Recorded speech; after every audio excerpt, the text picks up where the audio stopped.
This is the NFL Week in Review Show on the Flex Network. Going up, coming down, does he come down with it? Does Golden State have it? He's in the end zone, he has! This is the Flex Network. Unbelievable! This is the Romo Flex can't get the Network. spot down! Flex on them. Run Zeke. Up the middle, he's gone! Zeke's gone! Goodbye, Zeke! Touchdown! Short yardage, pinched in. The dogs got out. Flex on them. Brandon in the gun, third and 8. Crowd making noise. Manning 5 steps. Here comes the run. Taco's got it. That's an Eli taco. Oh, low snap. He picks it up. He looks. He stands. He rushes. Oh, he's up the middle. He's running up the middle.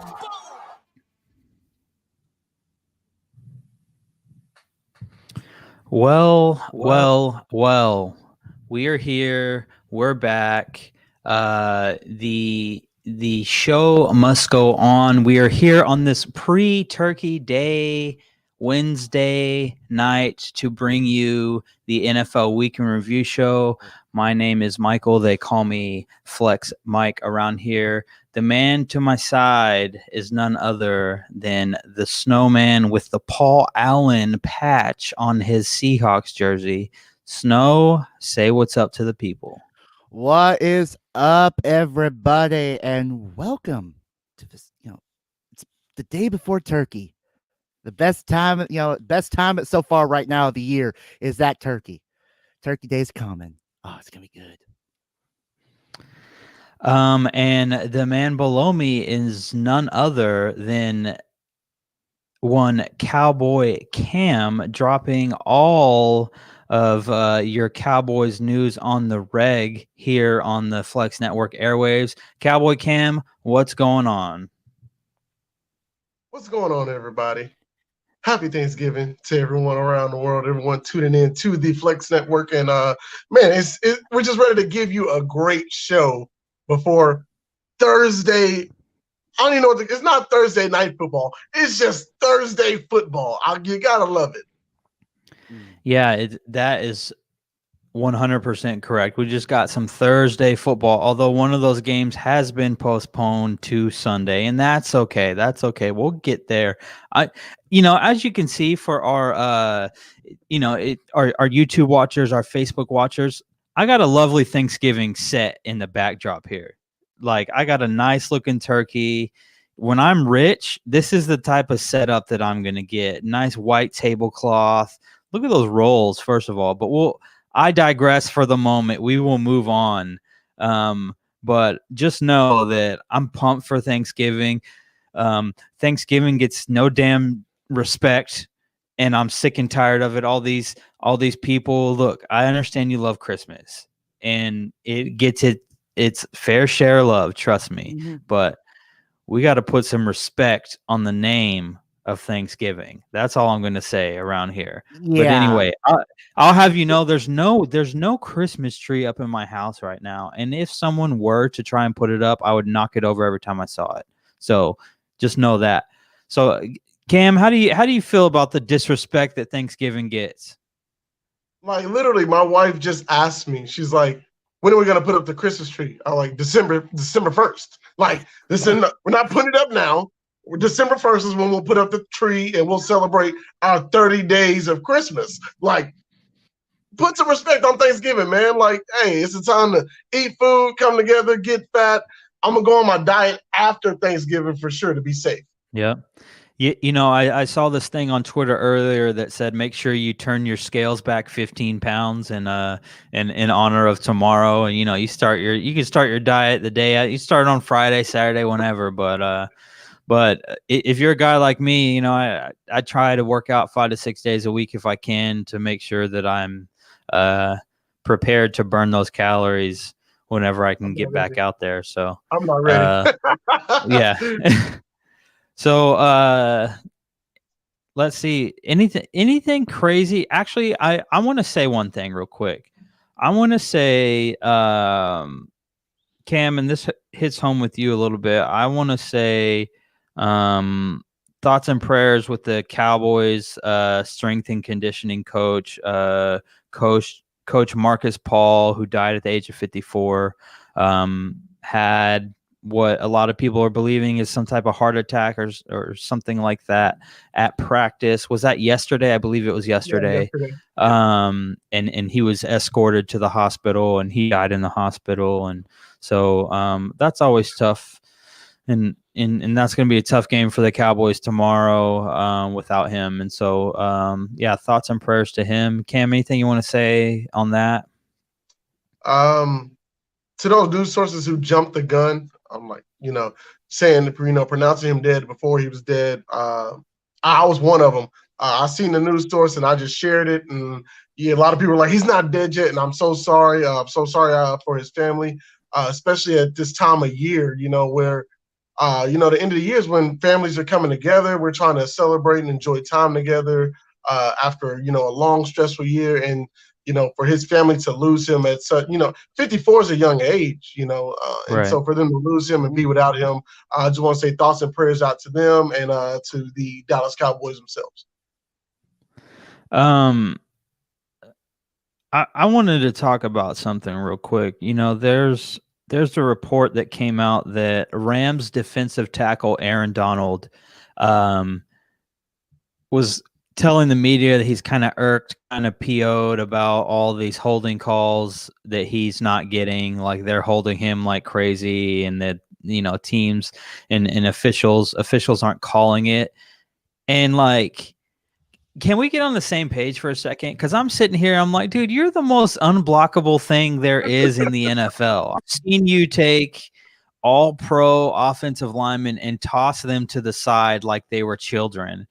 I watched you in week 1 practically you toss whatever Cowboys lineman was in your way out of the way. You basically killed Ezekiel Elliott. Yeah, Zach Martin, all-pro guard Zach Martin, you destroy. And so I'm like, dude, it's the same thing, right? If I'm playing basketball, I know there's a dude that's going to come and try and dunk on me. Guess what? I'm fouling you before you ever take those steps to launch. I'm just not going to allow – I'm going to hold on to a leg. I'm doing something, dude. Snow, give me your thoughts on this. So I know you're a closet Rams fan. You're always wearing that Todd Gurley Rams jersey. Tell me what we're talking about here. Yeah, it's just crazy, to say the least. I mean, I got nothing else for it. I mean, there's nothing left to say about it. It's just crazy. Yeah, he's as close to unblockable as it gets. But I'm going to be on his side here and say that he's right. I'm pretty sure he's getting held all the time and, triple teamed all the time. It sucks as a defensive tackle because sometimes it's missed and sometimes the refs just don't care. Like, they're like, hey, it is what it is. So I understand where he's coming from.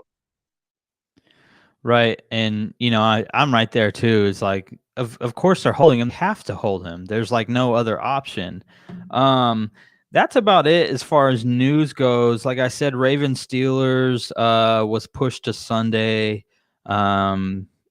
Not a whole lot going on there. So let's get into the recaps real quick.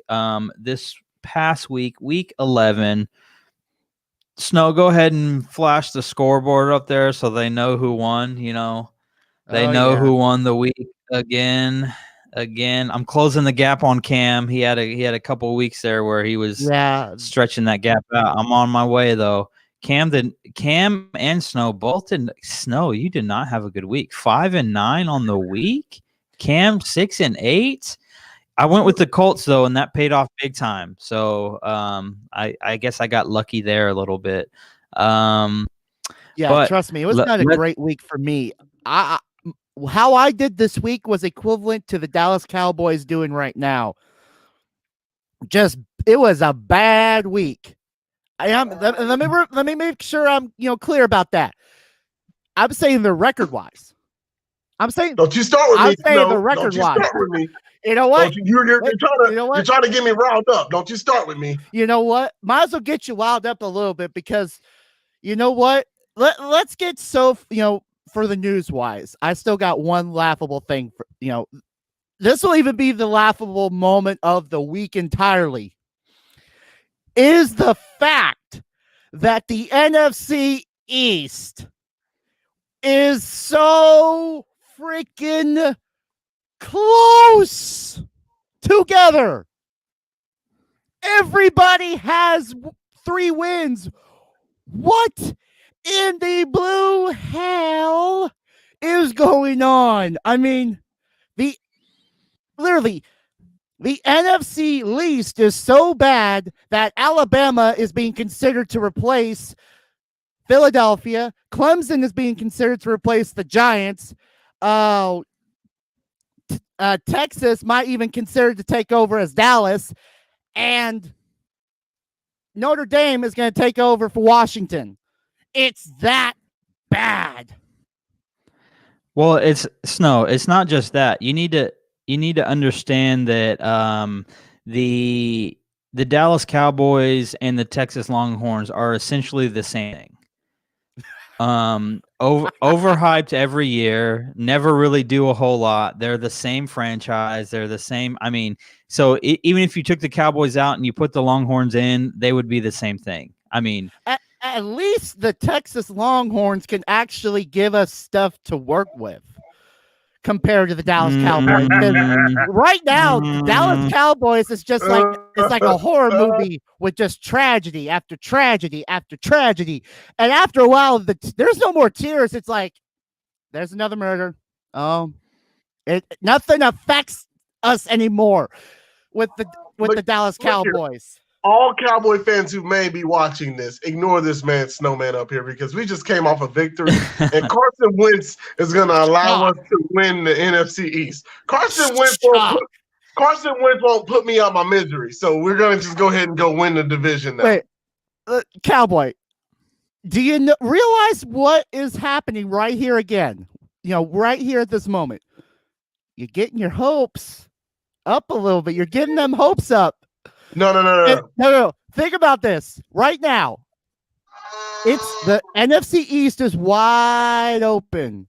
Literally anybody can take it with the 3-7, 3-6 record that is going on right now. The hopes are coming up. It's before Thanksgiving.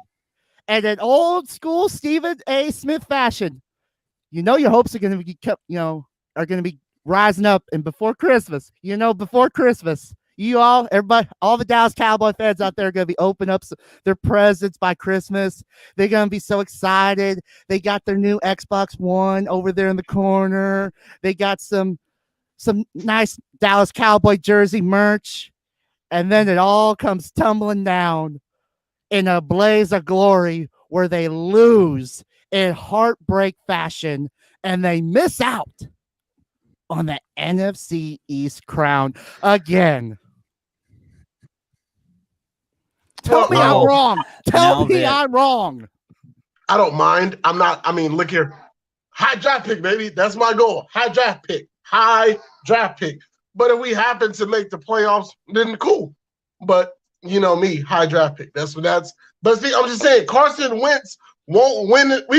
I'm like, bro, just go win the division. Just go win it, Carson. But he's so bad that he doesn't want to win the division. So now we have no choice but to try to win it. Or Washington can win it. I don't care. Like that's how I feel about the NFC East. I don't care. Oh man.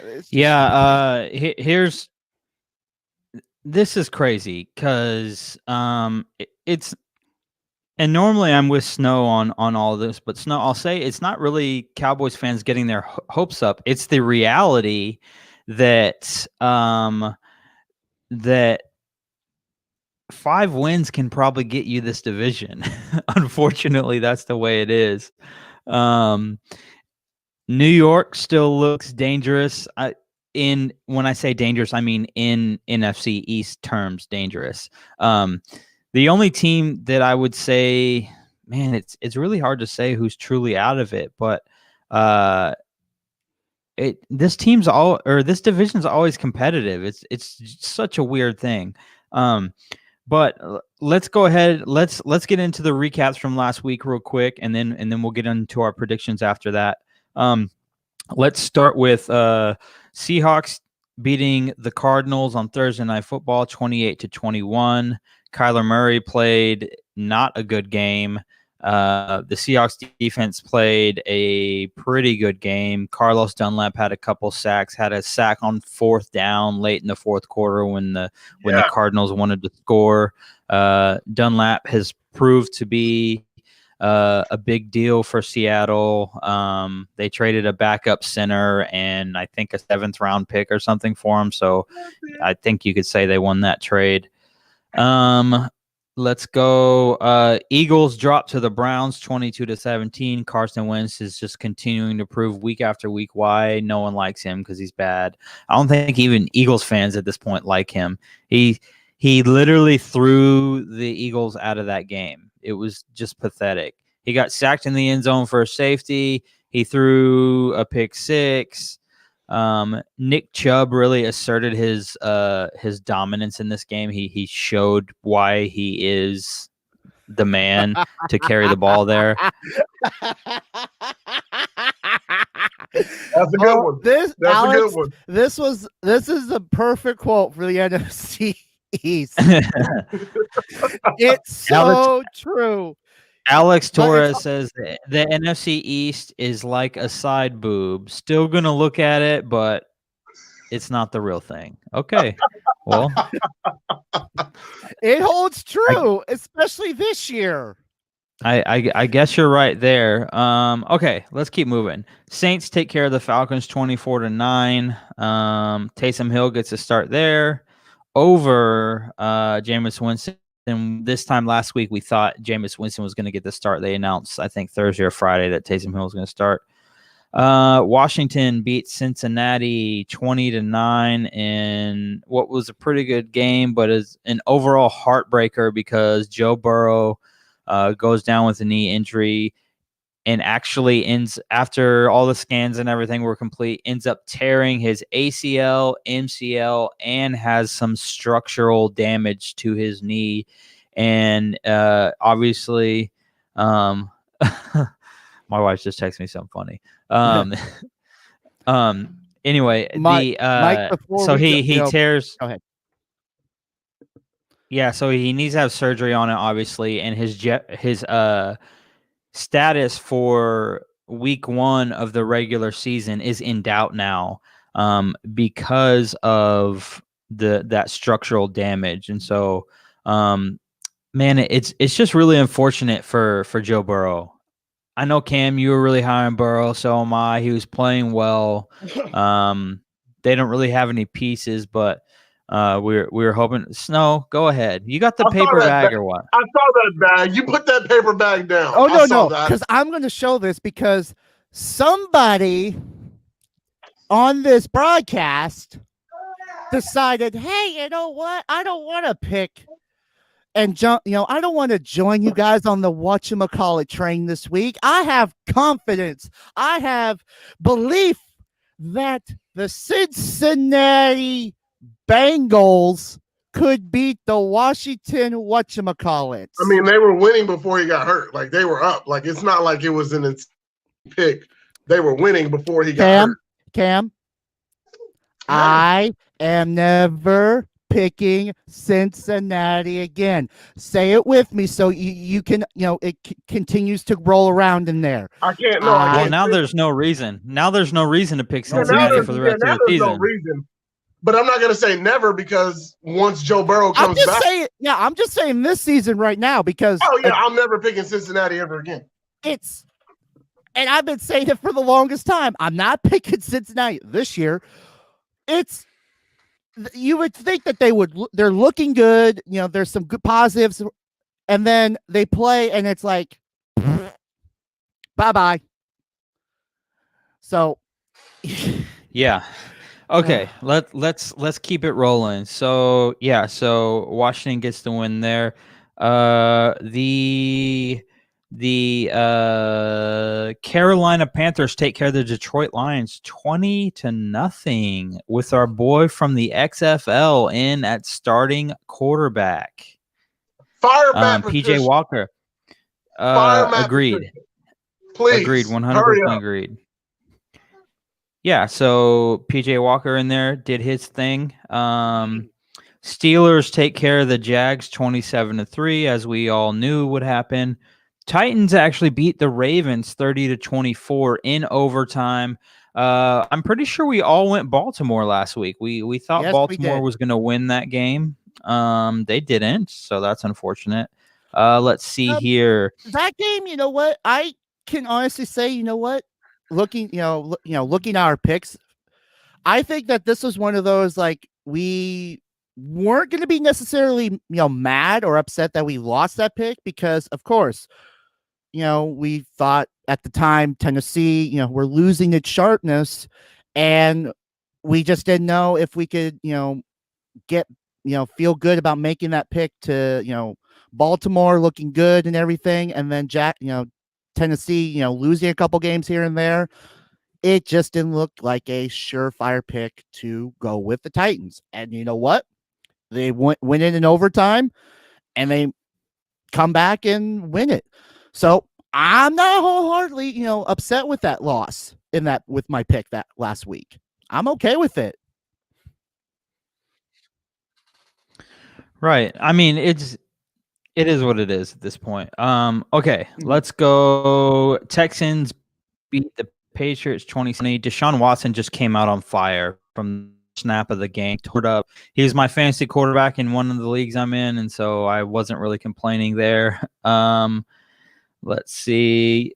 Dolphins dropped to the Broncos 20-13, which is really kind of upsetting. Tua didn't have a good game. And he was benched for Ryan Fitzpatrick. Miami has already said that Tua is still their starter, and they're going to roll forward with him. And you know what, Alex Torres is right. He told us that the Texans would win last week. And so Snow, you see this? He says, Alex Torres says, I told you all the Texans would win. So, Snow, that means you owe him a Big Mac or some chicken nuggets or something. Excuse me. No, I don't. There was no bet last week. Oh, I remember a bet, and I'll fabricate it if there wasn't one. So, of course. The Chargers beat the Jets 34-28. Too close. I mean, how do you let the Jets score 28 points on you? Anyway, you get because to that game. Anthony Lynn keeps giving up leads. Yeah. And you also are comfortable. Yeah, the Chargers were up by a lot, and I don't know how the Jets put up 28. I don't know how. Easy. They let them get comfortable. The Chargers were like, you know what? We're playing the Jets. I mean, come on. We could at least, maybe we'll put in the second string a little bit early. We don't. How long do we have to before we have to get to the airport? Yeah, let's just get in there. But here's the thing. Now, this is where the Jets are now in this territory now, where any team that loses to the Jets, the jokes are coming big time. Between now and January January, between now and the end of the season, if you lose to the Jets, you're going to have some jokes come your way, and it's not going to be pretty. Like, they're going to make you cry. So don't take the Jets comfortably. Yeah. And then game of the week belongs to the Colts and the Packers. Colts beat the Packers in overtime 34-31, which I picked the Colts to go over the Packers. I think Cam did as well. Yeah, you two it did went not on the Colt train. I thought this was going to be lower scoring, but turns out it wasn't. The total was 65. Yeah, 65 points. 34-31 overtime. It helps Seattle out in the NFC seeding situation, and so it is what it is. And then the Dallas Cowboys beat the Minnesota Vikings 31-28. Dallas, everyone's hyped about it. They loved it. The Vikings are still this crazy team where it's like you start 0-5, and then you come back and you're like, okay, we're going to win like 3 out of 4. If we can beat Dallas, we're going to be back at 500, all that stuff. And then they just turn out and they lose to they lose to Dallas, and so they lose to Dallas, and you're just sitting there like, what in the world is this Vikings team is so confusing. Hey, Snow. Yes. How about them Cowboys? Okay, there, Jimmy Johnson. No, my thing is what makes the win so impressive is if it's the young guys that are winning the games, like CeeDee Lamb. Like if CeeDee Lamb is contributing to wins, I'm cool. If Amari Cooper is contributing wins, I'm cool with it. If Zeke's running like crazy, I'm cool with it. If the young guys on defense are forcing turnovers, like Donovan Wilson forcing 2 turnovers, I'm cool with that because those guys will be back next season. That's like the effort. That's the effort that a Cowboy fan wants to see. So, yeah, as long as the young guys are helping us win games, you'll see me happy. Like, yeah, I'll be happy. I'm good. I'm good with that. Down goes the Vikings. Kirk Cousins. Yeah. Kirk Cousins played a great game, by the way. But I got to say, Kirk Cousins just sucked. and CeeDee Lamb has real that catch he made in the game for a touchdown, catch of the year, potentially. But yeah, that was an insane catch. But let's keep it rolling, and then Monday Night Football or Sunday Night Football. My bad. The Chiefs beat the Raiders 35-31, and the Raiders had them. They had them right there. And they scored late, but they just left too much time on the clock, and the Chiefs just marched right down the field like it was like Cam. It was like they were playing. It's like they were playing flag football, dude. They marched right down that thing and scored in no time. I mean, oh no! It wasn't a march down. It was like playing Tecmo Bowl with Bo Jackson. They just hand off, Bo. Throw. Here you go, Bo. Touchdown. That's that's to be honest, that's exactly how it went. But I believe that was Patrick Mahomes' first fourth quarter comeback, I believe. So that's a fun fact for you guys. Yeah. Yeah, when you play on a super team, you don't have to make comebacks. They literally think about this for a second. The Chiefs this year have signed Le'Veon Bell, haven't used him. I mean, he scored a touchdown against the Raiders. Yeah, okay, congratulations. They just signed DeAndre Baker, right? That's his name, the kid that was in trouble at DB. Probably won't even see him on the field that much. He might come in certain situations or whatever, but it's like these players are going over there because they want to stack on that team. You know, Antonio Brown was considering going to Kansas City before he signed with Tampa Bay.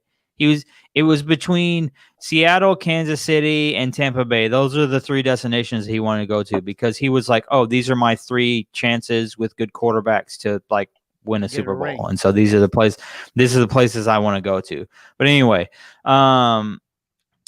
let's go Monday Night Football. Buccaneers lose to the Rams 27-24. And the ironic part is the Buccaneers cut the kicker that beat them on Monday Night Football. He kicks a game-winning field goal, and he was a former Bucs kicker. Tom Brady has one of those games again where he just played like crap. Bruce Arians, like I've been saying all season, is the weak link of the Tampa Bay Buccaneers. No, he's not. He 100% is. No.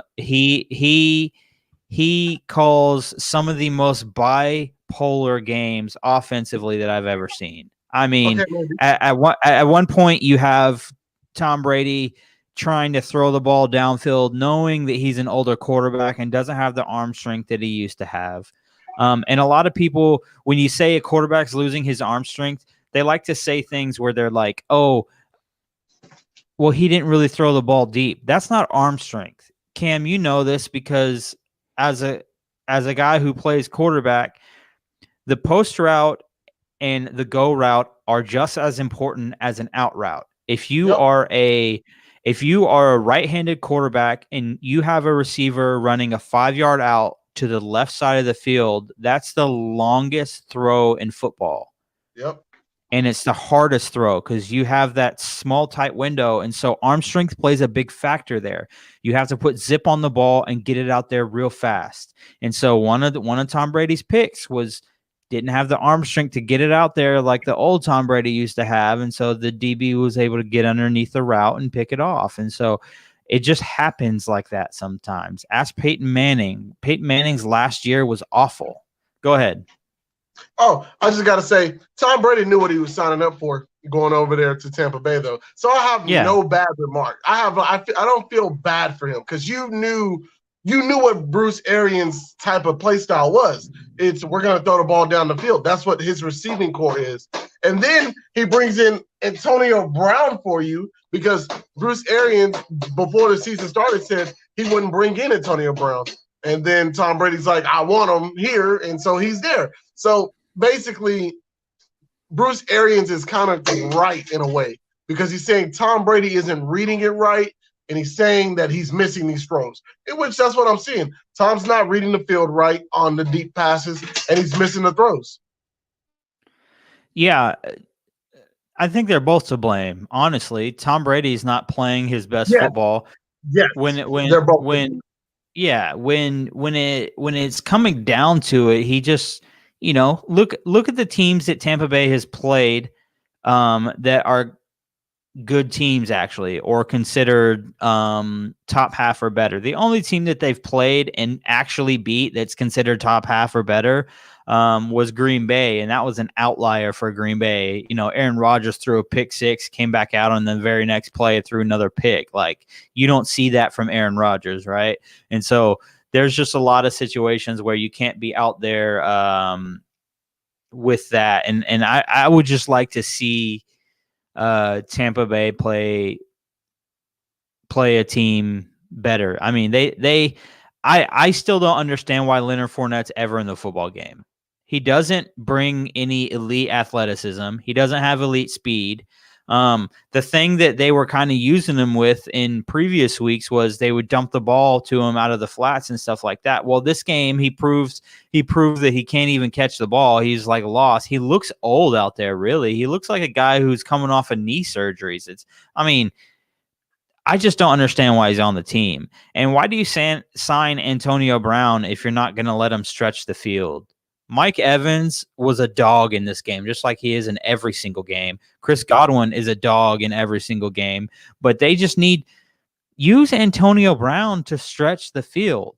Like, I just don't understand what they're doing. They don't use Gronk's size for anything. You could throw him jump balls, and he's going to get them 9 times out of 10, depending on who's on him. And the best defender that the Rams have is Jalen Ramsey. Guess what? He's probably lining up on like Mike Evans or someone like that. They don't have you act like the Rams have all these great DBs. They really just have Jalen Ramsey. Their safety play isn't all that great. Their other corner isn't all that great. I'm not saying they're suspect or anything, but when it comes down to it, I just don't. This is where I say Bruce Arians is the weakness, because I don't know. Maybe it was just a bad game plan. The game plan didn't work out the way that the team had intended it to work out. And so it is what it is. I mean, you got to give some respect, obviously, to Sean McVay. He knows how to draw it up offensively. They're a catch and go, yards after catch, yak. All those receivers are yak receivers. Robert Woods and Cooper Kupp killed it in this game. They were both great. Man, Cooper Kupp looked amazing. Yeah. His route running, he's definitely making a name for himself. Will he end up being a top 10 receiver in the NFL? We shall see. I still don't like Jared Goff, though. Just gonna be honest with you. Still don't. Yeah, he's the less crappy version of Carson Wentz. And it's just ironic that they went 1 and 2 in the draft the year that they were both drafted. But anyway, Snow, let's go ahead. Let's move on to our picks for the week. Let's get into our very special Thanksgiving picks. I mean, it's this year, unfortunately, we only have 2 games because of the stinking COVID. Had to knock down the nighttime game, so now we only get a morning and an afternoon game this year. But still, we get football on Thanksgiving. Right. So let's go ahead and let's start with our morning game, Thanksgiving morning time, which is going to come 30 minutes earlier than it normally does on a Sunday, which is always great. So we're going to start with Houston and Detroit Thursday morning. Houston's favored by 3 points. Let me start with the one and only SnowMan. SnowMan, go ahead. Who you got in this one? This should be very interesting to say the least. I mean, Detroit and Houston going at it. The second time ever that they have played each other on a Thanksgiving Day game. And it's been 8 years since they last played, and Houston is 1-0 against them cardiac kitties up in Detroit. Yeah. Last time it was a 3-point game in overtime that they won it, 34-31. So, I mean, it's got some good, it was a good game back in 2012. This year, however, the Texans are not as great as, they could have been, should have been, but a whole different bag of tricks right there.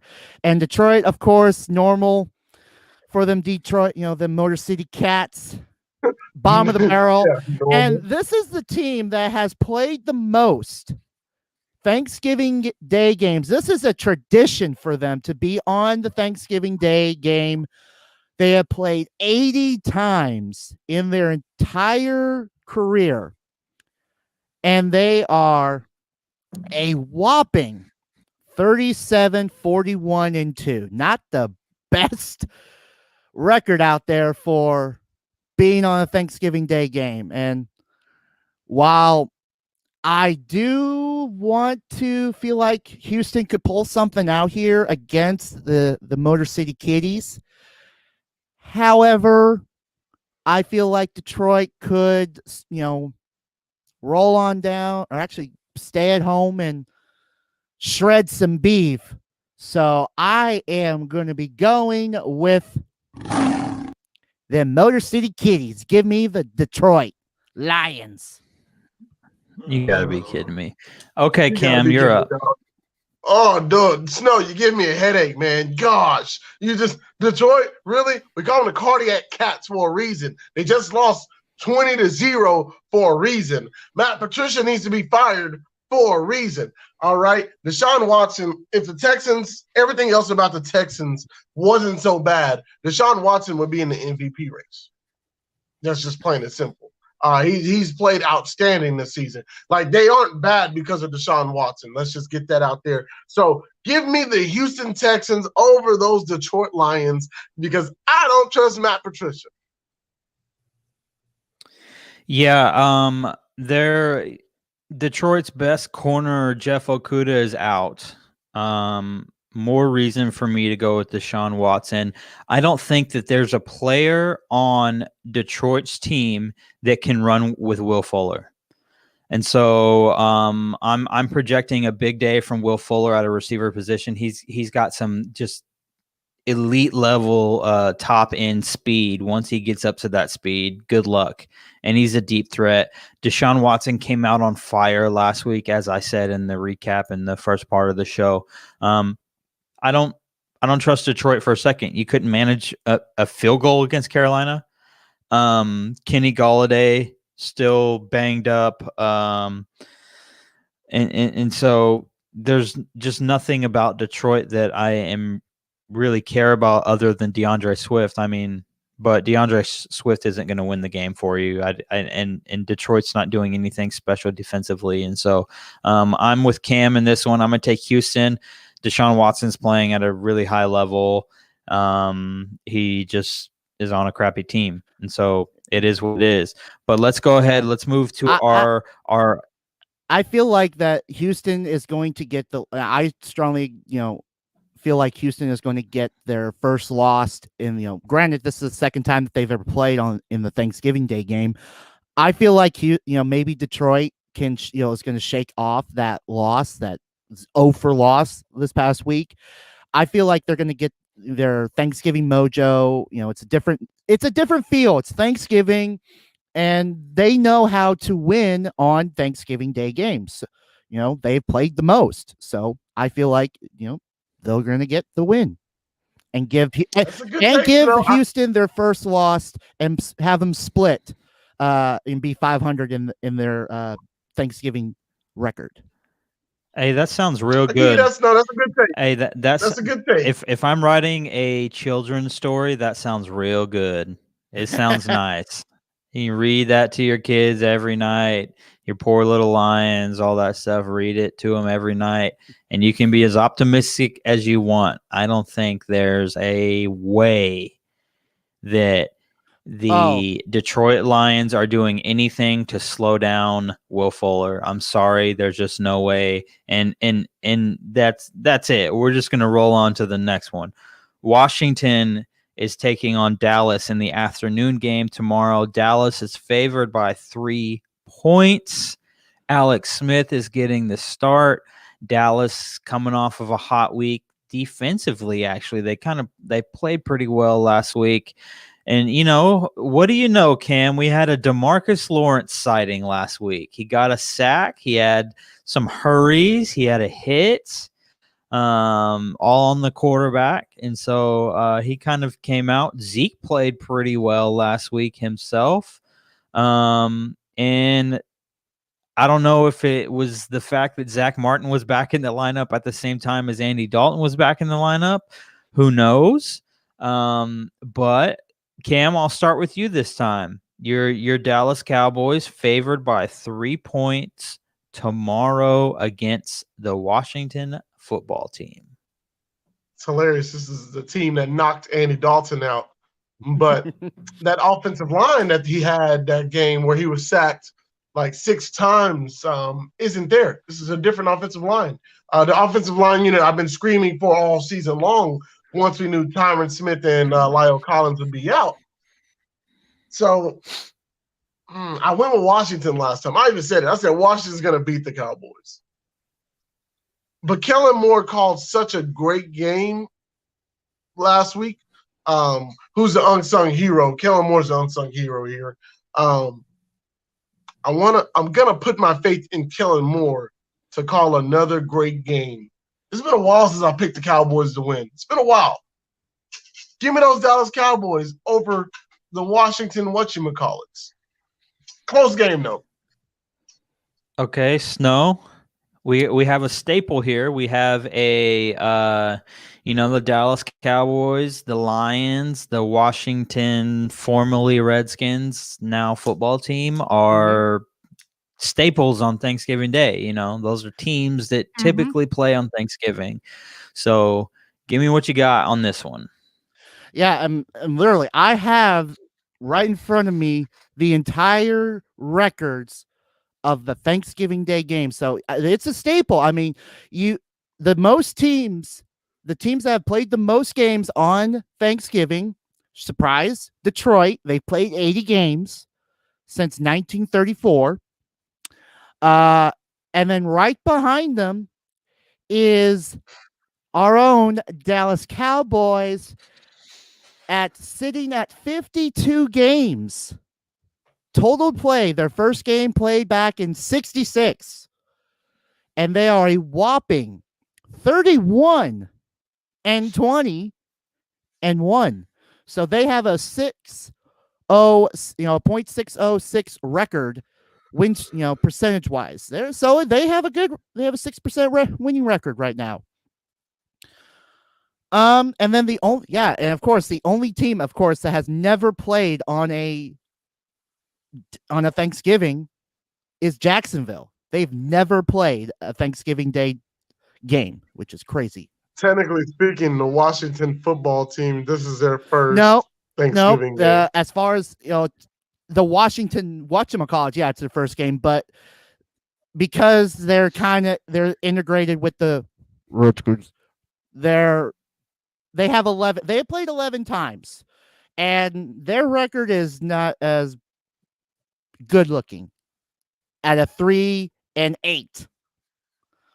So with that being in mind, and the last time these guys played against each other, 2018, Dallas bashed the Washington whatchamacallits 31-23 in Dallas. It was a good game. Normally I would be rolling on that whatchamacallit train, and surprisingly enough, it's coming into the station right now. But, and I mean it in the biggest way of but, I am so right now feeling nostalgic right now. I feel like I need to join Mr. Cowboy Cam and start singing "The stars at night are big and bright." Deep in the heart of Texas. Because them boys know how to win on Thanksgiving. So give me them Dallas Cowboys. Okay. Cam went Dallas. Snow went Dallas. I think Dallas found something last week. I think they found a little bit of energy, maybe a spark or something like that. I still don't think they're very good. I think that Zach Martin being back and Andy Dalton being back will help this team because they were on pace to get like 3-win season, something pretty bad without those guys. With Andy Dalton and with Zach Martin, I think that they have a chance to win the division only because it's probably only going to take about 5 wins. I'm going to roll with Washington in this one. With all that said, still, just because both of you guys picked Dallas, I'm just trying to switch it up on you. But I'm gonna go with Washington. Yeah, I'm going with Washington still. I don't trust Dallas's defense for a second. I don't think that they're good, and Washington has a pretty strong defensive line. Ryan Kerrigan, I don't know if you watched the game last week. He was all over the dang place. That dude is nuts still. And I like Alex Smith. I like Terry McLaurin. I like that kid Gibson in the backfield. They're doing their thing, and so a part of me thinks that Dallas is still going to win this game, but I'm just picking Washington for the off chance that they can pull it out. Washington always gets kind of weird when they play Dallas. They start doing all this crazy stuff that they don't do in any of their other games. So I'm gonna roll with Washington anyway, and it is what it is. But okay, let's move to Sunday. We'll start with the Raiders and the Falcons. Las Vegas is favored by 3 over Atlanta. To me, this is kind of like a no-brainer. Like I'm hammering Las Vegas on this one. I can't believe they're only favored by 3 points. But I have Las Vegas. I mean, I don't see it. I don't see a way where John Gruden is going to allow his team to play an Atlanta team and not be prepared. I mean, Todd Gurley's not doing anything at all. And yeah, you got Calvin Ridley. Julio Jones is going to be a game time decision. And I don't know, man. Just the 3 spotted to Vegas seems weird. In my opinion, it should be at least 5.5. But I'm a hammer Las Vegas on that one, and then Snow, I'll go to you. Yeah, I can't see any situation where Vegas drops this game to Atlanta the way that they've been playing all season. I think Gruden is just going to literally tear his head off if they lose this game and going up to Atlanta and lose to Atlanta, like, in a close game or even in a blowout. There's no way I do not see the Vegas Raiders not pulling out a victory. So I am going to be going with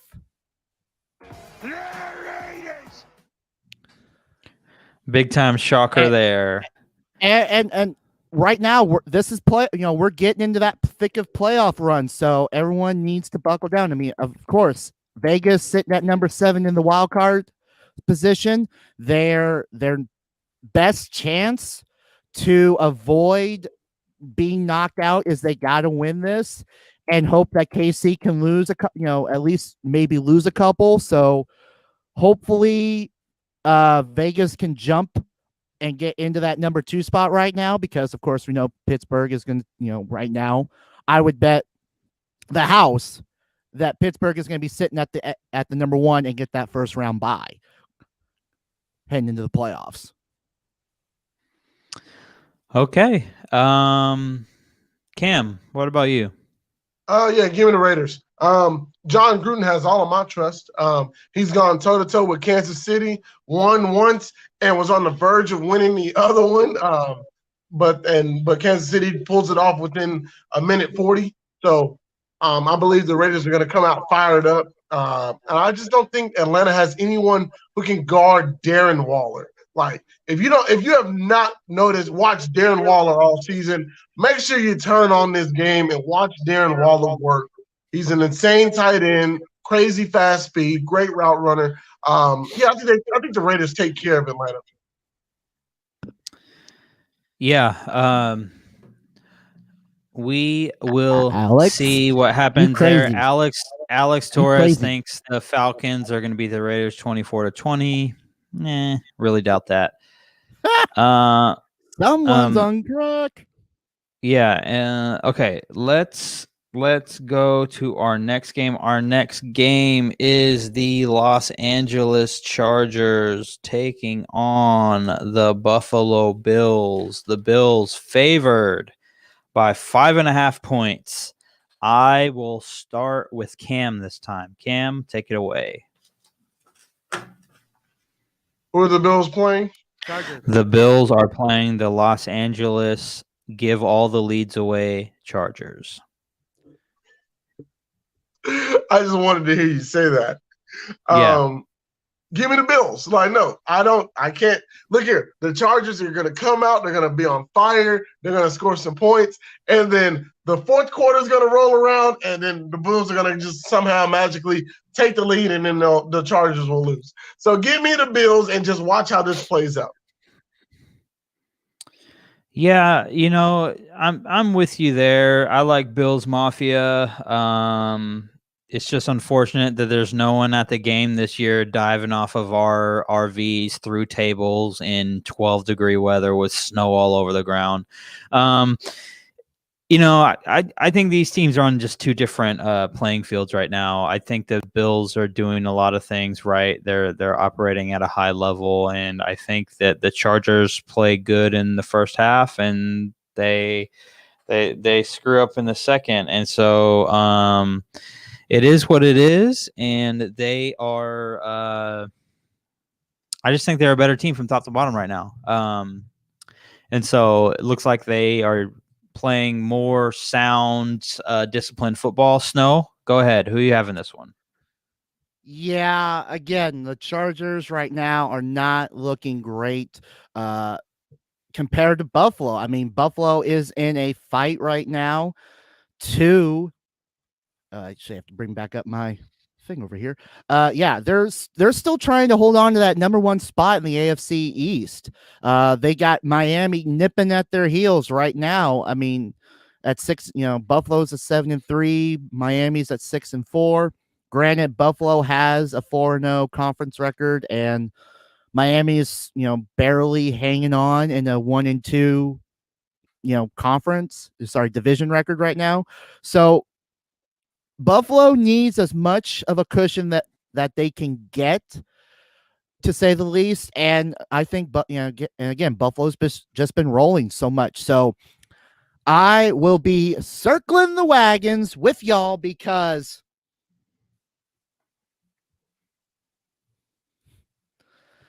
and give me Buffalo. Okay. Where's the beer made at? Oh, shoot. Hold on. Someone muted the wrong one. Yeah, it's right here. No one circles the wagons like the Buffalo Bills. Yep, we're all circling the wagons, and unfortunately, I feel bad for Home Depot because they're having a stockpile of tables that are not getting broken right now, which sucks. Up there in Bills Mafia. I'm muting that screen, Snow, because I'm Okay. hearing an echo Yeah. sometimes. Anyway, let's roll to our next game. This one would actually be pretty close if old Joe Burrow was playing, but New York Giants taking on the Cincinnati Bengals. New York is favored by 6 points. Like I said, if Joe Burrow was playing, I would lean to. Well, this is a twofer. I think this is going to be the trash game of the week. Like literally, game that you just want to avoid as badly as you can be. This is a game that no one wants to see because it's the Giants and it's Cincinnati. But yeah, other than that, if we're all in agreement, All for New York, say aye. Aye. Okay, we're in business. Okay, all New York there. New York has their own internal problems with coaches fighting and Jason Garrett having his own issues. Garrett's on the hot seat. Definitely on the hot seat. Where have we heard that before? I have no idea. Okay, next. Tennessee taking on the Indianapolis Colts. Indy is favored by 3 points. Tennessee won a close one against Baltimore last week in overtime. Derrick Henry rushing touchdown in overtime to win. Let's go with Snow. I'll start with you first, Snow. Oh, this is going to be the game to watch, bar none, because this is going to be determining who is sitting on top of that AFC South, who is going to be sitting at number 4 in the playoff picture right now. Actually, it's going to be deciding who's going to be sitting at 4 and 5 right now, because we may see a flip-flop here at the end of this game because, again, Indy's at 1, Tennessee's at 2. They're both 7-3. Tennessee has that 2-1 advantage in the division games. Indy's sitting at a 1-1. This is their third game in the division. So this is going to be a very close game to pay attention to. But for me, last week, I saw that sword get sharp again. And I am swords up because I'm swinging with the Titans this week, baby. Okay, Cam, I'll go to you.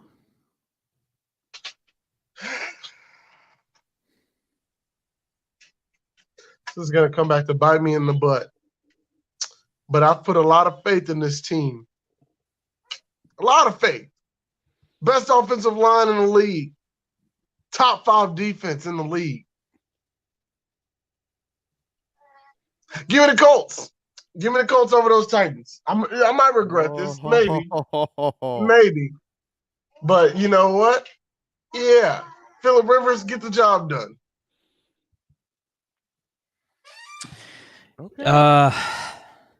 Okay.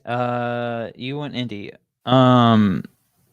This one's really difficult for me because I've kind of been a hater on the Titans the last couple of weeks. Not because I don't think they're good. I just don't think that they're like really playing to their potential. Derrick Henry, obviously the rushing king from last year, incredibly difficult to take down, has power, speed, all that stuff. Just tough team to play. Corey Davis was doing his thing. AJ Brown is out there, is just a freak. And still, I have not given them the respect that they deserve. I've been high on Indy pretty much all season. I really like Indy, but the problem now is I don't really know where to go, but I'm telling you where I'm going to go, just for the sake of it. I'm going to have to go with Tennessee in this one because I really wanted to go Indy, but I'm going with Tennessee to I'm gonna pick them, and hopefully they can win. And I'll restore my faith in them as a AFC powerhouse. If they beat the Colts, that's a big time win. The Colts are a good team. I think that they have the recipe to beat the Colts. Don't know if they'll do it. I'm hopeful that they will. I think this could not. Alex Torres thinks Titans 28, Colts 21. I think we could see something a little bit lower than that. Maybe like a 17-10 or something. Lower scoring game there, in my opinion. And this game is going to be this. This is the second time that they've met. They met 2 weeks ago at week 10. The Colts lost or beat the Titans 34-17. So this will be the split. So this is, again, like I said, this is going to decide who's going to be sitting on top of that AFC. What did I say? East? Yeah, the AFC South. Oh, sorry, AFC South. South. AFC South. I was reading one above. So yeah, it's going to decide who's going to be sitting at the South. At the top. Yeah, and the big deal is when you're the second game you play against your opponent gives you the tiebreaker over that divisional opponent, and so that's a big deal. Okay, let's move on. Carolina Panthers taking on the Minnesota Vikings, who are favored. Vikings are favored by 3.5 points. I'll start first. I think that the Vikings are extremely bipolar, and I think that they're going to find a way to win this game. They lose to Dallas last week, lose to a team that they shouldn't have lost to, and I think they're going to find a way to win the game this week, and even though I am really hopeful that Carolina will win just because I don't know, I like Carolina. But Vikings, in my opinion, super bipolar. I think Minnesota's going to win this week. Snow, go ahead. You're going with the Vikings? Yes. Okay. Well, I too am going to be joining you up north with them Vikings and Purple People Eaters. I do not trust Carolina. I mean, again, it's just merely I don't trust them as much. Yeah, they pulled off, some victories here and there that, obviously I didn't pick for them, but I feel like last week with Minnesota having that close game with the Dallas Cowboys and with Minnesota having, an okay record in that NFC North, 4-6, they have 3 divisional wins right now. So I would think that, division wise, they would be sitting on top of the North, division wise, but, conference wise, they're sitting at 3rd. So I feel Minnesota can pull out this victory and slay that Panther, that kitty over there in Carolina. So give me the Vikings.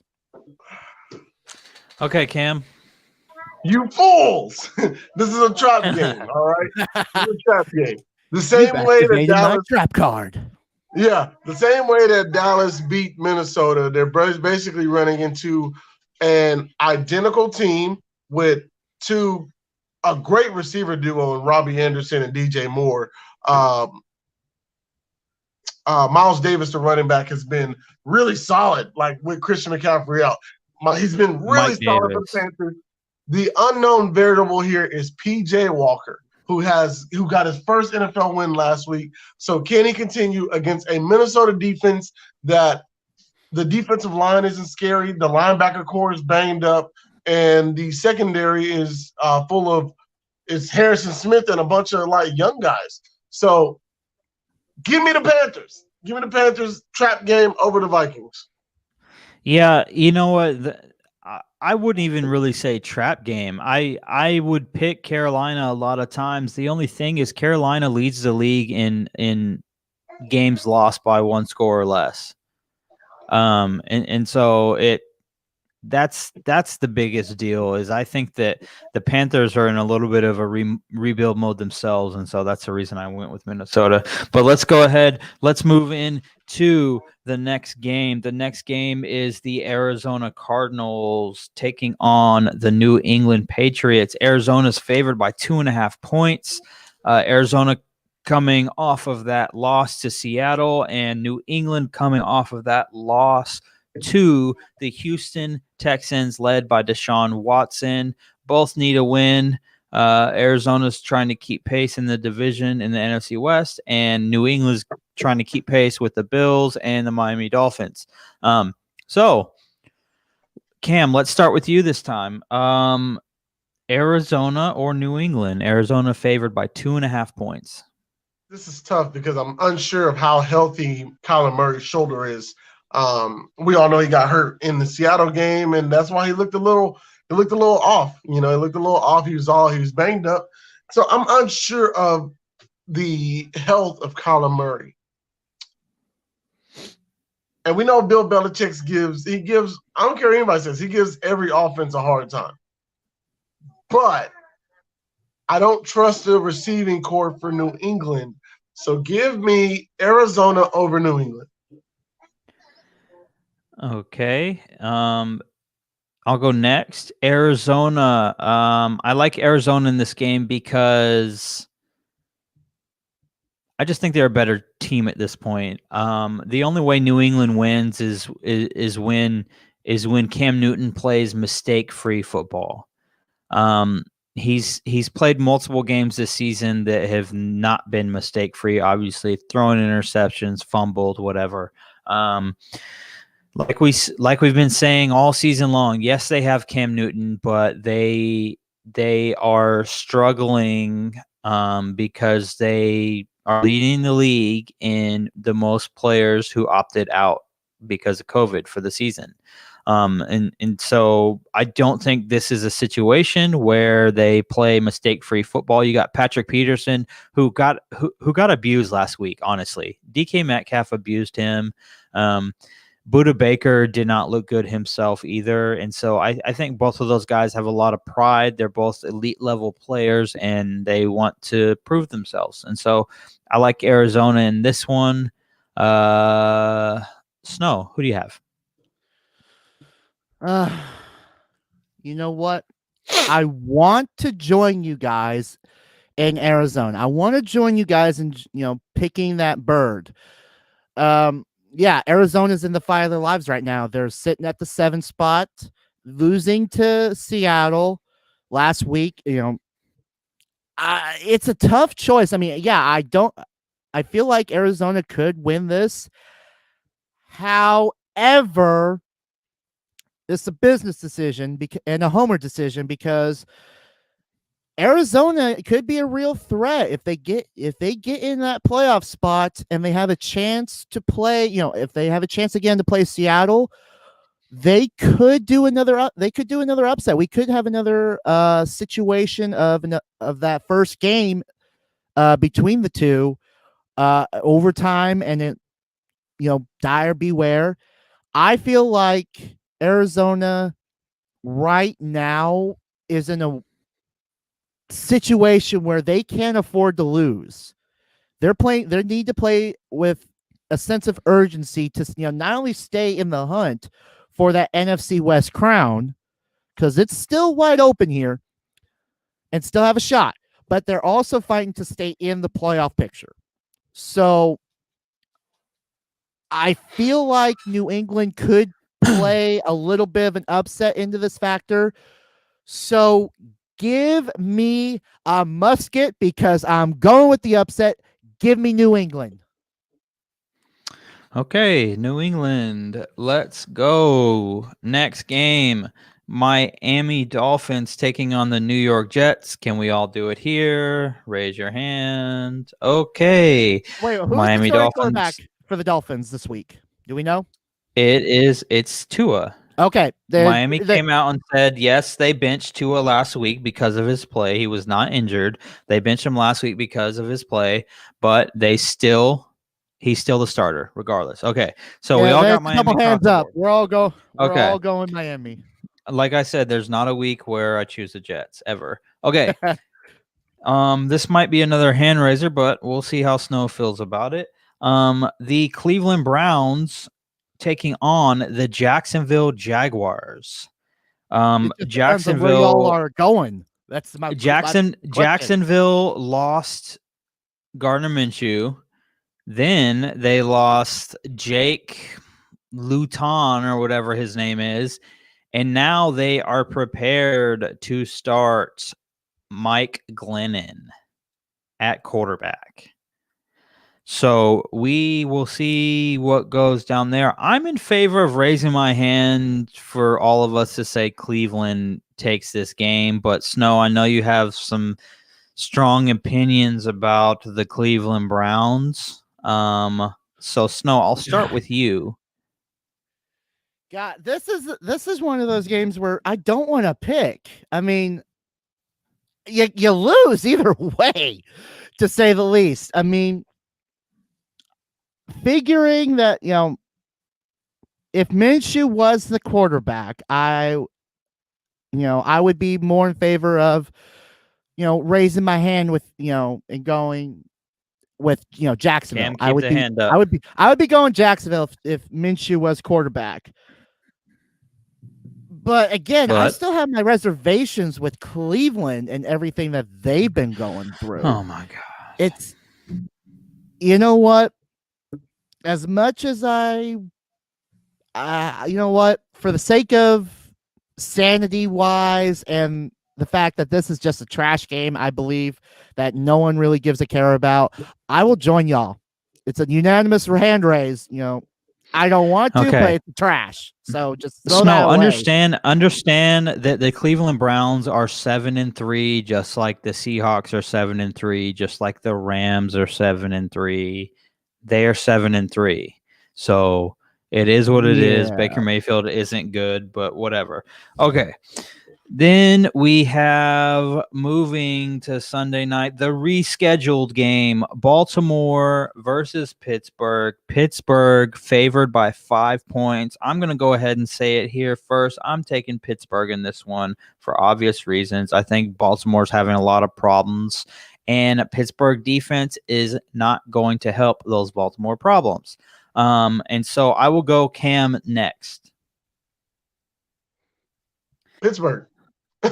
I've made it this far. Like I predicted it right. I've predicted it right this far. So there's no turning back. Give me the Steelers to remain undefeated against the Ravens. Okay, Snow, go ahead. You know what? There's just something I feel like this might be the game that Pittsburgh could take a little easy, and it's granted it is a division game, but here's the and Pittsburgh is sitting at the one spot. They're the only team right now that would look, granted, if they win, I feel like they're going to be the first team to clinch their spot in the playoffs. I mean, granted, the Jets have already been eliminated. They're gone. We should have done that at the beginning. Jets are gone. But you know what? For Baltimore right now, let me just paint this picture as clear as I can. Pittsburgh, I feel, they're going to be in the playoffs no matter what. But Baltimore right now has something to play for. Their season's not done yet. They're fighting. They got to pull out all the stops, and what better way than to pull out all the stops than against the team that is kicking everybody square in the crotch and in the teeth than Pittsburgh Steelers. Baltimore still has a chance to get into the playoffs and jump Cleveland to get into that 6th spot, and to even to be second in the North. They're 6-4, 2-1 in the division. Cleveland may be 7-3 and 2-2 in the division. So this is a game that Baltimore needs, like a sick man needs penicillin. They need this game to get into this playoff picture. So as much as I want to believe that, and I won't even be sad if, Pittsburgh won and just bashed on the Ravens. But for the sake of the sheer fact that Baltimore needs this game to get into the playoffs and to jump, to at least tie with Cleveland, depending on how they do against Jacksonville, I am going with that Raven. Give me Baltimore. Okay, he's going to take Baltimore. Baltimore. Okay. Next up, let's go the New Orleans Saints taking on the Denver Broncos. New Orleans is favored by 6 points. Snow, let's start with you. No question from me. Give me them Holy Saints. I mean, they're sitting up there at the top of the South. They're in the great position right now to stay at that one spot right now. I mean, in the playoff picture, 4-0 in the division, 8-2. I feel like this is a Saints team that is going to stay in the playoff picture, and they're going to beat on this Denver Bronco team that has not looked great this year. Truth be told. So give me them Holy Saints. And you know that New Orleans is the number 1 seed in the NFC right now as it sits. They're the number 1 seed. But we will see how the rest of that shapes up. I'm there with you, Snow. I don't believe in Denver. Drew Lock hasn't looked all that great. They're injured just like everyone else in the league seems to be injured. And so I'm going to roll with New Orleans on that one. And Cam, who are you having this one? Rolling with New Orleans as well. I know Denver just won last week. They're going to be coming off a win, but Taysom Hill is a really wild, unknown factor. And he had 2 rushing touchdowns last week. And so I say he may end up following that up with another 2 rushing touchdowns this week. Right. Very possible. Okay. Next, we have the San Francisco 49ers taking on the Los Angeles Rams. Rams favored by 6.5 points.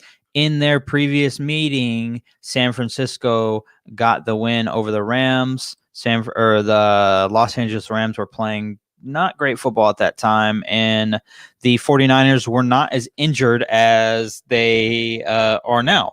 And so, Cam, let's go right back to you. 49ers or Rams? Who do you have?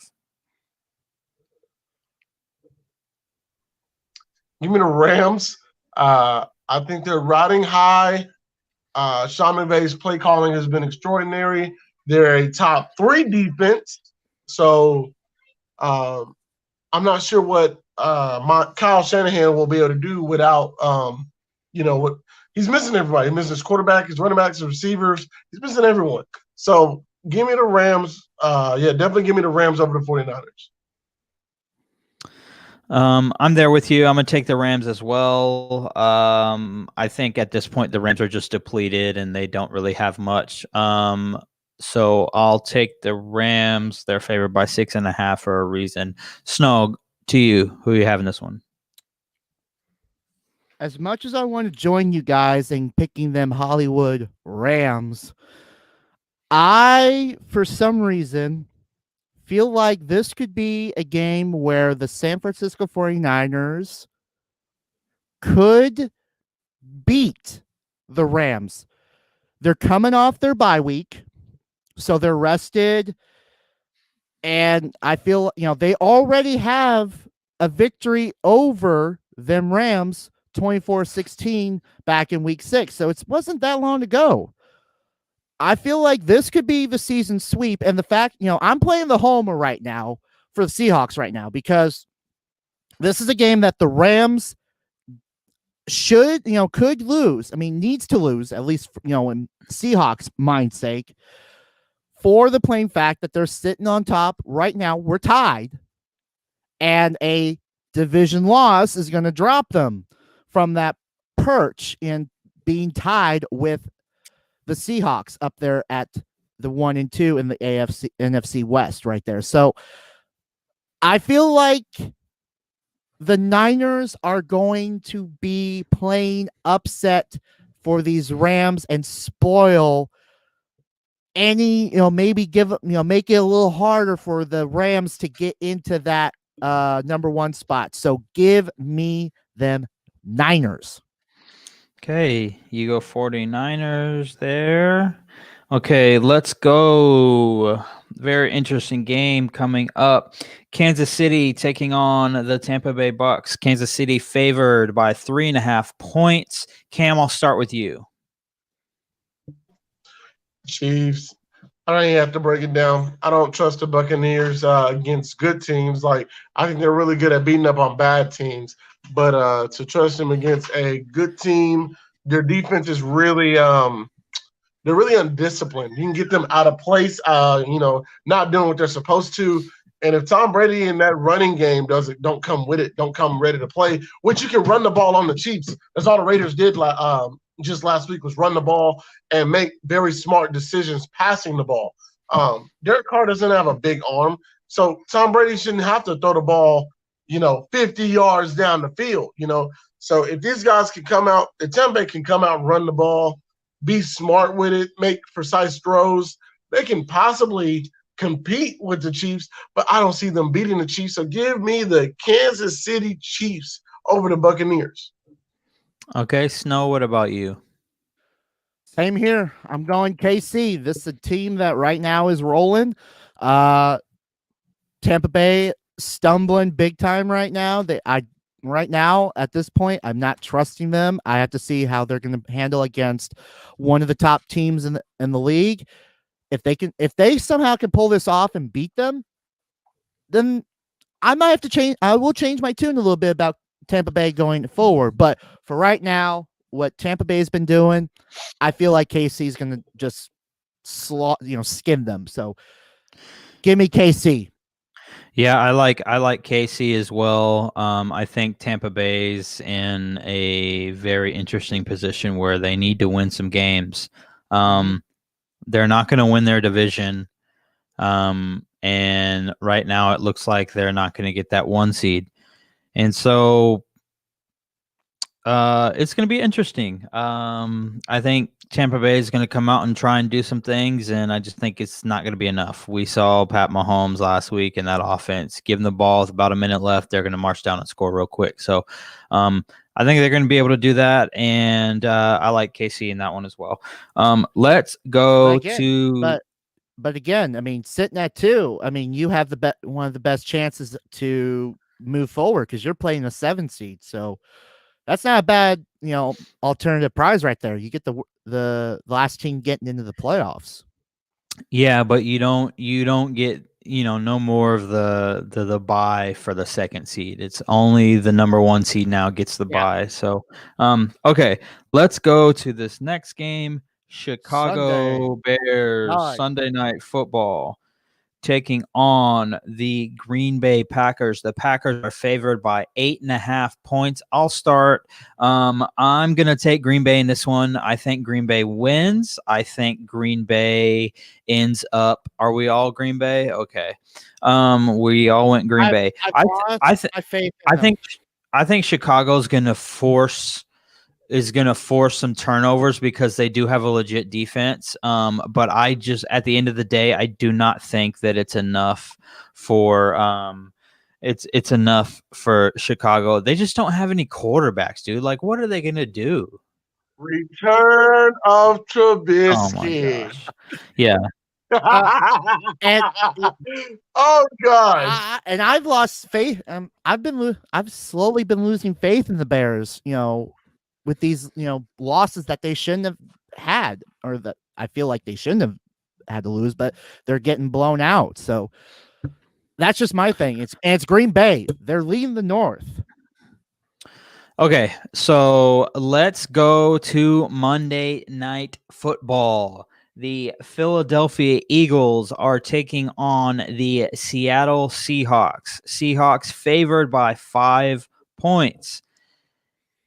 At first glance, you probably say Seattle has a chance to blow Philly out, but we don't blow anybody out. When we play the Jets, we probably won't blow them out. We'll probably do something stupid. But I'm gonna go with Snow on this one. Snow, what's your pick in this game? I mean, it's not even a question. I mean, Philadelphia right now, yes, they are the NFC East #1 team right now, and that's kind of saying something right now. When you're At 3-5-1. 3-6-1, right here. yeah. Oh, 3-6-1. 3-6-1. Yeah. Yeah. And some juice. And the fact that Seattle really kind of needs this game to increase their, standing, depending on how the Rams do against the Niners, this, it would probably jump them back up to the crown of the NFC West leader and back up to number 2? Or what was it, 3 for them? What for the seed? Sorry, yeah, the seed. Seattle's So tied at 2. Yeah, well, yeah, they're tied for first right now, but they're back up. They would be right now. They're sitting right now. They're at 5. If they win and LA drops, we're back at 2. At least that's what I'm thinking will happen. But I'm picking Seattle. I mean, Philadelphia is just too weak right now. Carson Wentz is just going to get bashed around like a human pinball, and he's just going to get used and abused like a crash test dummy at a what's the best word for that? At a demolition derby. He's just going to get used and abused hard. So give me Seattle, and the points, give me 35. 35 points. 35. Okay, Cam, go ahead on this one.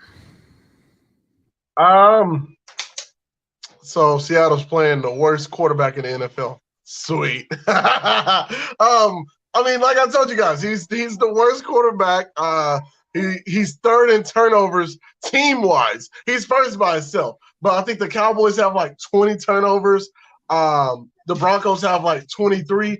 And Carson Wentz has like 18 total turnovers. He's so bad. So bad. Give me Seattle. It seems like the Eagles always score 17 points. Never fails. So give me Seattle, and I'll take 45. 45. He takes Seattle and 45. Okay. And that, my friends, was the Carson Wentz bashing of the segment of the show. Brought to you by Cowboy Cam. Whoa! Yeah. Okay, this is what's interesting to me as we look at Seattle. Like, I'm obviously going to take Seattle, and let me go ahead and go with my points of you went 35, he went 45. $5 says he goes right in the middle. I want to go right in the middle. He's straight in the middle. 40. Say it. I'm going 46. One above Cam. And it might bite me. It wants me. I want to go at like 42. Honestly, that's where I want to go. But I'm gonna go 46 because I think here's the thing. This is what's really funny to me.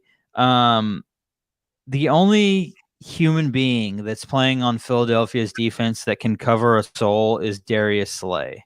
But this is what's crazy interesting.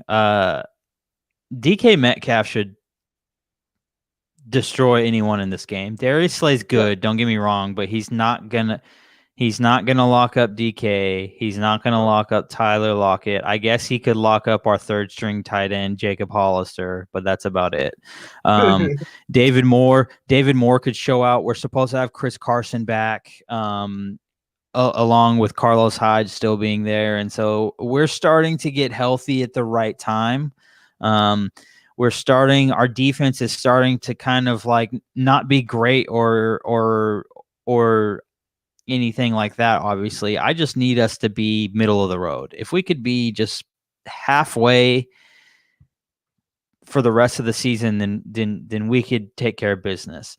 Yeah. So even let's talk hypothetically for a second that Darius Slay follows DK Metcalf around and he's able to slow DK Metcalf down. Let's say 7 catches for 90 yards. Okay, he gets Oh, we 7 call that catches for slowing 90. down, huh? Yeah, DK has that upside, dude. Say he gets 7 catches for 90 yards. Name another soul in the secondary that's gonna guard Tyler Lockett, that's gonna Nobody. guard David Moore.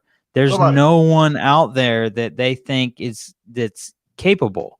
And so, yeah, I'm not in on that, but I think the Seahawks if they play the best type of football, I think they have a chance to win big here. But what I really wanted to talk about as we wrap this up is we talk about all these teams that are getting ready to play their final games of the season as we kind of start to shape up and get these NFC and AFC seedings in place, fight for the number 1 seed for a lot of teams. Let me remind you that Seattle's next 6 games. Next 6 games, they go Philly, New York Giants, New York Jets, Washington, Los Angeles Rams, and San Francisco. So that's 6 games. You could potentially go 6-0 in that stretch. The toughest game you have remaining is December. Is against the Rams. Mm-hmm. But you should be able to look at this. Eagles 3-6-1, Giants 3-7, Jets 0-10, Washington 3-7, 49ers 4-6, and the Rams are tied with the Seahawks right now at 7-3. So you should be able to take care of some of these teams and really put yourself in a good position to be that number 1 seed for the NFC. And obviously we'll see if that happens. We don't know. You don't know if what's going to happen. If the second to last week of the season against the Rams, that could end up being for the NFC West crown and the number 1 seed at the same exact time. You just don't know what's going to happen. And so that's the reality of the situation. That's going to be one heck of a very good Christmas present right there for all the Seahawks out there to get after Christmas, to be, playing for that NFC West crown against the Rams, depending on how well they finish out the rest of their season. And yeah, I mean, there should be no chance that the Seahawks lose between now and December 27th. It should not be a factor in there. Because, the Jets, of course, that's an over. Better knock on wood. Yeah, I'm knocking here. But again, crazier things have happened, and I'm not saying that it won't happen. That the fact that the Seahawks should win against the Jets, should win against the Giants, the whatchamacallits, and the steakheads. But a lot of things could happen. I mean, of course, COVID is just the determining factor, especially this coming week with everyone going home, with everyone